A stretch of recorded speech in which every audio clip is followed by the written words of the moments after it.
Olá, obrigado pela presença. Estamos aqui para continuar a aula da semana passada, dividindo o tema alimentos e as células na parte 2. Semana passada nós discutimos o que era o ATP, a moeda energética das células, e as fontes ou as rotas de produção de energia, glicólise, fermentação e a respiração celular. Hoje nós vamos encerrar esse tema introdutório a ser explorado, a ser aprofundado por vocês, a partir da leitura e do aprofundamento dos capítulos 12 e 13 do módulo 2 de Biologia e de outras fontes de conhecimento, de informações e, evidentemente, discutindo com os seus mediadores, tutores sobre esse assunto. Pois bem, quando a gente pensa no local de produção de energia em células eucarióticas, estamos discutindo aqui as células que têm membrana nuclear, que têm uma série de organelas de compartimentalização citoplasmática, nós vemos e observamos, conseguimos enxergar a presença das mitocôndrias dentro das células eucarióticas. Porque dentro da mitocôndria ocorrerá uma produção em maior quantidade de ATP, de adenosina trifosfato, a partir de moléculas combustíveis e a presença de oxigênio molecular. É o processo denominado de respiração celular, produzindo 32 ATPs e 6 moléculas de água e 6 moléculas de gás carbônico, a partir, evidentemente, como mencionado, da presença de glicose, que é um tipo de molécula combustível, mais a presença de 6 moléculas de gás oxigênio. 6 moléculas de água, porque eu fiz uma menção errada na aula passada, dizendo 6 de hidrogênio, mas é porque eu tinha visto rapidamente, foi um ato falho. Então são 6 moléculas de água. Então, dentro da mitocôndria, lembrando que ocorre antes da mitocôndria no citoplasma, aqui a setinha azul, citoplasma e mitocôndria, a glicólise, também podendo ocorrer a fermentação em outras situações, em outros tipos de célula, mas também na célula eucariótica. E vocês já viram, devem ter discutido com seus mediadores, por exemplo, a produção de queijos, de vinho e uma série de outras aplicações, melhor dizendo, acho que fica melhor dizendo, aplicações em biotecnologia do processo de fermentação.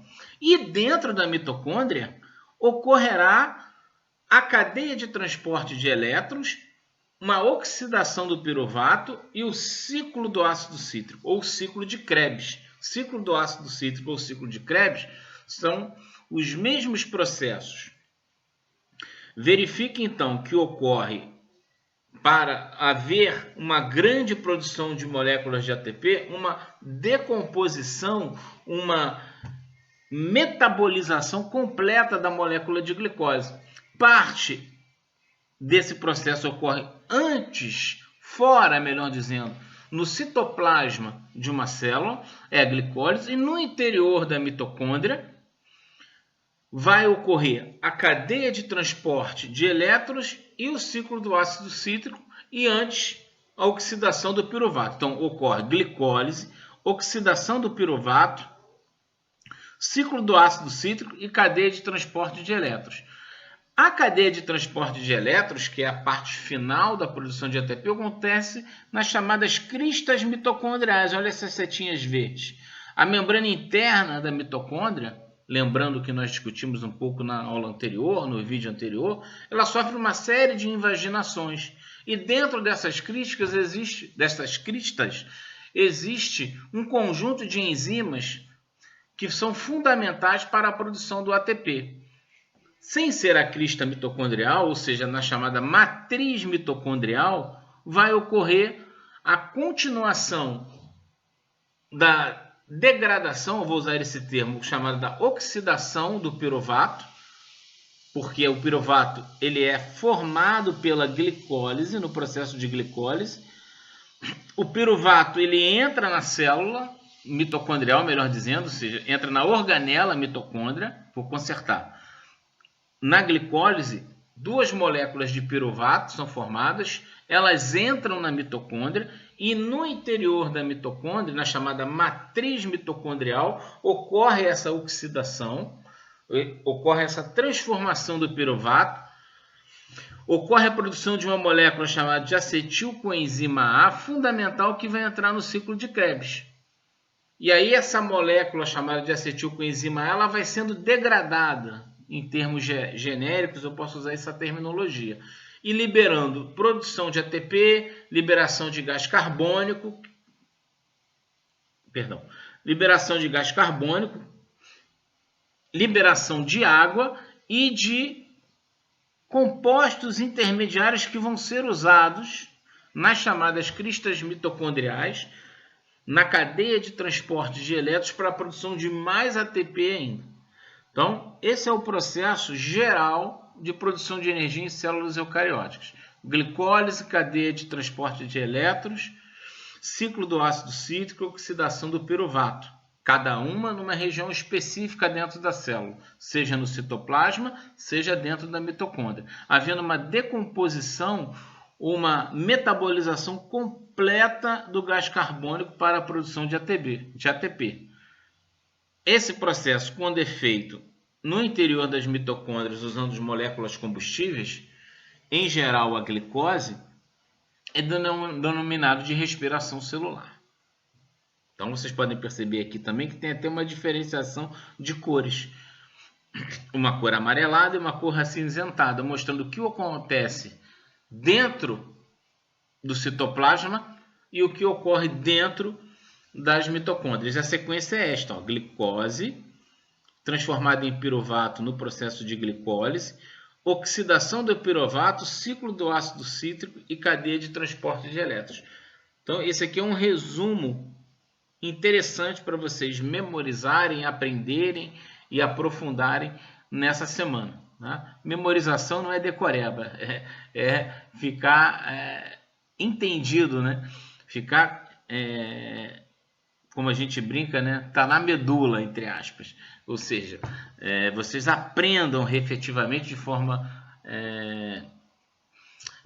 consolidada essa relação e essa sequência: glicólise, oxidação do piruvato, ciclo do ácido cítrico e cadeia de transporte de elétrons. A glicólise ocorrendo no citoplasma e essas outras etapas nesta sequência dentro da mitocôndria. Primeiro na matriz mitocondrial e depois na crista ou nas cristas mitocondriais, fazendo a cadeia de transporte de elétrons, fechando a produção de ATP. 32 ATPs é um saldo final da respiração celular. Muito bem. Para a gente fechar, só uma informação importante. É importante a gente perceber o seguinte: se a gente comer um hambúrguer, né, vai ter ali glicose, vai ter amido, vai ter gordura, vai ter proteína, queijo, aquele X-bacon. E em geral, como a gente normalmente conhece, é a glicose que é utilizada como combustível. Mas não só a glicose. Aminoácidos que compõem as proteínas ou os lipídios também podem servir de fonte de produção de ATP. Quando você quer emagrecer, você faz um jejum, né? Hoje em dia se discute muito, voltou a essa discussão junto com médicos, com nutricionistas, do chamado jejum intermitente. Por exemplo, se você fica muito tempo em jejum, você vai consumir toda a glicose, todo o glicogênio. O glicogênio é formado a partir de moléculas de glicose que se encadeiam. Forma-se glicogênio nos músculos, no fígado, e esse glicogênio é utilizado para a produção de ATP. Então, se você faz um jejum intermitente, faz atividade física, toda a glicose, todo o glicogênio é consumido. Depois começa a ocorrer o quê? O consumo, a utilização dos lipídios e até mesmo pode chegar de proteínas para a produção de ATP. Então, se a pessoa quer emagrecer, ela tem que reduzir o consumo de calorias. Muitas das vezes aquela dieta chamada low carb, ou baixa quantidade de carboidrato, é aplicada para que o indivíduo comece a utilizar, disponibilizar os ácidos graxos, a gordura, os lipídios, para a produção de ATP, e o indivíduo emagrece. Muito bem, então nós temos aqui uma legendinha verde, o marrom e o vermelho. Glicose transformada em piruvato é a glicólise, que nós discutimos no slide anterior. O ciclo de Krebs, que acontece na matriz mitocondrial, e a cadeia respiratória de elétrons ocorrem, né? Essas reações ocorrem nas cristas mitocondriais. Então, citoplasma, aqui dentro já da mitocôndria, na matriz e aqui nas cristas. É um resumo, sempre produzindo ATP. Lembra do NADH sendo utilizado lá no slide anterior, sendo usado para a produção também de energia, liberando oxigênio, utilizando o oxigênio, aqui o oxigênio entrando e liberando água. Se você pegar a equação da respiração celular, nós vamos encontrar glicose, em geral a glicose, vamos encontrar a presença de oxigênio, liberando gás carbônico e água. Pois bem, aqui, ó, gás carbônico aqui e a água aqui, na setinha saindo, entrando oxigênio, entrando glicose, mas na carência de glicose pode ser utilizados os lipídios e as proteínas, que são degradadas, hidrolisadas, digeridas em aminoácidos, e neste caso, os lipídios, tanto o glicerol, o álcool e os ácidos graxos, vão suprir a glicose, a glicólise e o ciclo de Krebs a partir de intermediários. Os ácidos graxos podem ser convertidos em acetilcoenzima A, que vão entrar no ciclo de Krebs para gerar a produção de energia, e componentes como o NADH, que vai ser utilizado na cadeia respiratória. E as proteínas também, ao serem degradadas, seus aminoácidos vão suprir a glicólise ou o ciclo de Krebs. São essas setas aqui que vocês estão vendo saindo dos aminoácidos que compõem as proteínas e dos ácidos graxos. É por isso que você, quando quer emagrecer, reduz a quantidade de carboidrato, de açúcares refinados, de farináceos, né, de alimentos ricos em farinha, e parte para uma alimentação mais rica em proteína, mais rica em gorduras, e reduz o consumo calórico também. E associa isso, por exemplo, a jejum. Você tem uma série de dietas e de procedimentos de vida, comportamentais de alimentação, que vão ao encontro do processo de emagrecimento, muito por causa da utilização das gorduras, dos lipídios, como fonte de energia. Por isso que o indivíduo perde peso, perde a linha da cintura. Os mais obesos perdem gordura visceral, porque estão relacionadas essa gordura visceral a doenças cardiovasculares, a diabetes, uma série de doenças crônicas que hoje são muito, como é que eu posso dizer, são ligadas a processos de atenção à saúde pública.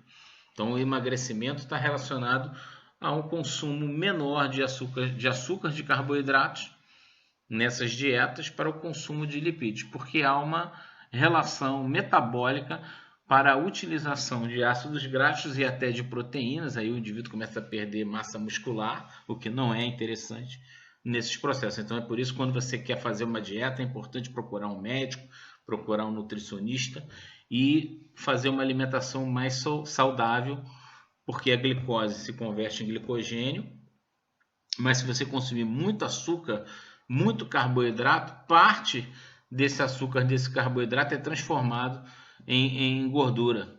Por isso que nós engordamos.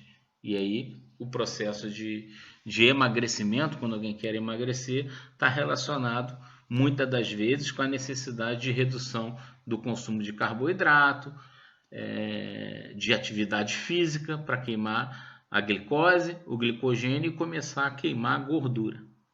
Bom, essa história toda é importante ter sido mencionada porque pode cair também nas provas de vestibular. Bom, esse é um quadro geral da utilização dos diferentes nutrientes para a produção de energia na forma de ATP, da adenosina trifosfato. E para fechar nossa apresentação, a gente novamente gostaria de agradecer Vejam novamente o vídeo da primeira aula sobre esse tema. Assista hoje e reveja novamente esse vídeo, né? Faça uma visualização dos 2 vídeos em sequência. Leiam novamente os capítulos relacionados a esse tema. Desenvolvam as atividades e exercícios dos capítulos, dos 2 capítulos que estão ligados a esse tema.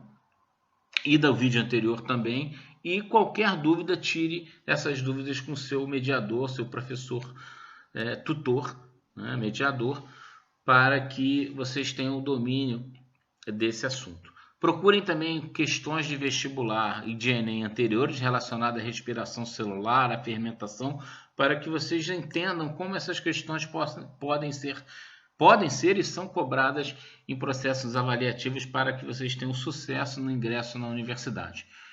Até a semana que vem, um abraço e muita saúde. Cuide-se sempre.